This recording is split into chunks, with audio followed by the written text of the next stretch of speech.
Let's take a moment to meet a man named Aristophanes of Byzantium, a scholar, a thinker, and, according to legend, a man with a memory so sharp it changed his life. He lived around 200 BCE and eventually became the fourth head librarian of the Great Library of Alexandria. But how he got there is a story worth telling. It begins during the reign of Ptolemy III, who once held a poetry competition at his court. 7 judges were chosen to decide the winner, and Aristophanes was one of them. When the poets had all read their verses, 6 judges agreed on a favorite, but Aristophanes stood alone. He chose a different poet, the one the crowd liked the least.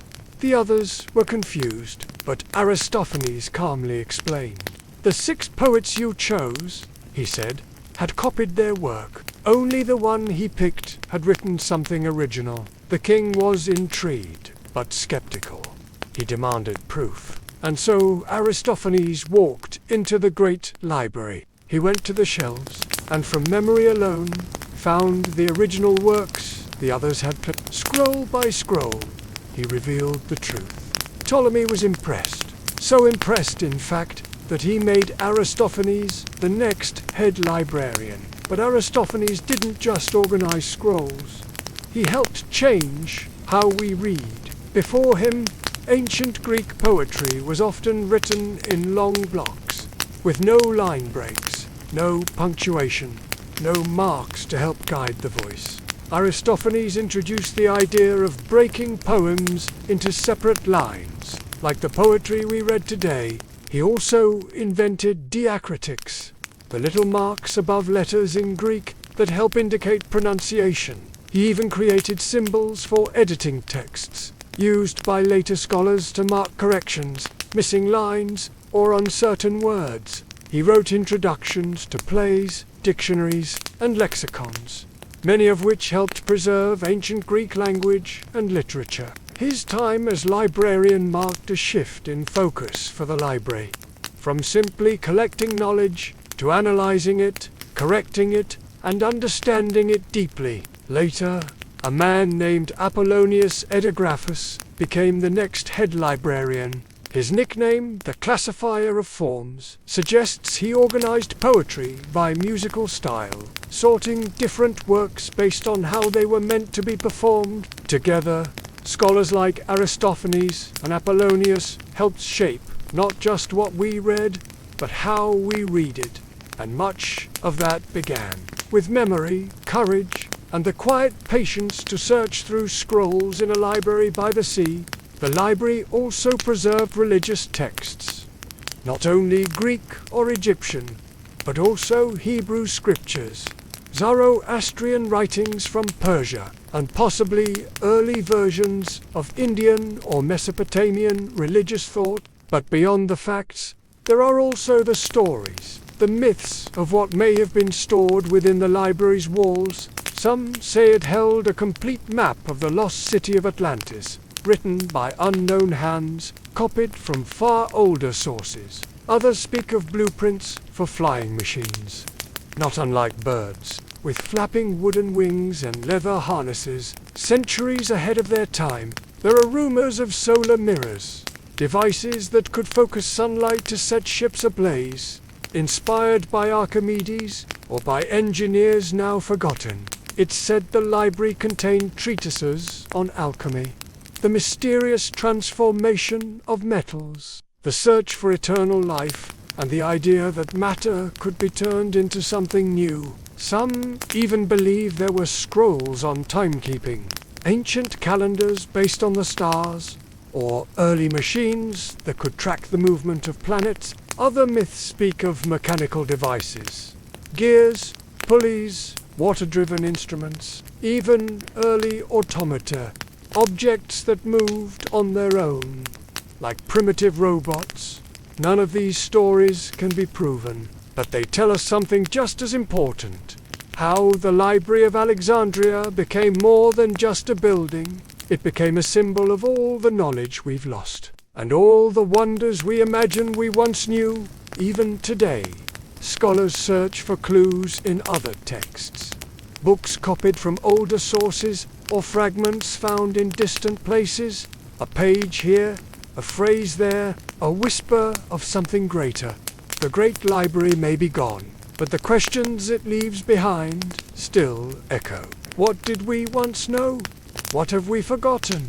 And what might still be waiting to be rediscovered?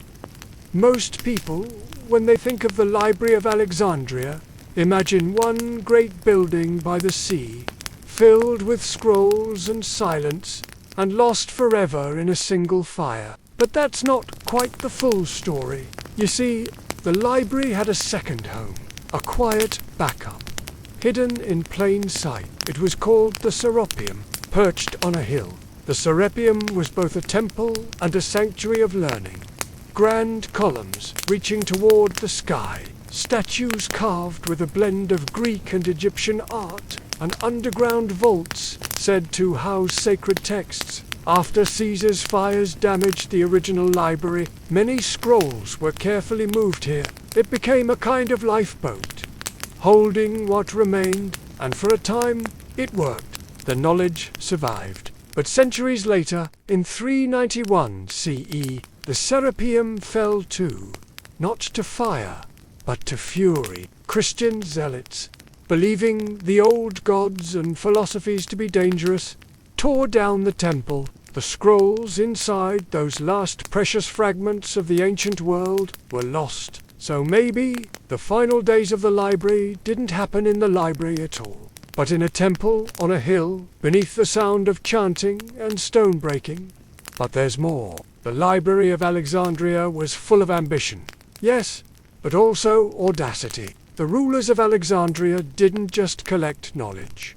They took it. There's a famous story. The kings of Egypt once asked Athens to borrow original plays by Euripides and Aeschylus, some of the most treasured works of Greek literature. They promised to return them, offering a fortune in silver as insurance. Athens agreed, but Alexandria never gave them back. Instead, the originals were copied by hand. The fakes, nearly perfect, were returned, and the real scrolls, they stayed in Egypt. To the Alexandrians, this wasn't theft, it was preservation. They believed knowledge should belong where it could be protected, not scattered, not lost. To them, the end justified the means, and within those stolen pages and countless others, ideas bloomed. This wasn't just a storage house, it was a laboratory of the mind.